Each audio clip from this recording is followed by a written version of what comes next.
kanggo wong liya. Yen ora iso nulungi, aja nganti ngrusak. Gusti Allah ora nate adoh, sing adoh kuwi atine wong sing lali sembahyang. Rezeki kuwi ora mung pangan lan bondo, nanging uga sehat lan tentreming ati. Ilinga, saben sujudmu kuwi bekal kanggo uripmu sawise mati.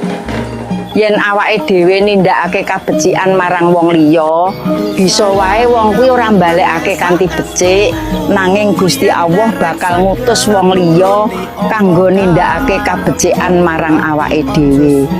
Mula tindakno kabecikan sanajan cilik, awit awake dhewe ora ngerti kabecikan sing oleh ridane Gusti. Tresna lan pangayoman ibu ora ana tandinge. Saka kono kowe sinau rasa sabar lan tulus. Aja lali ibu iku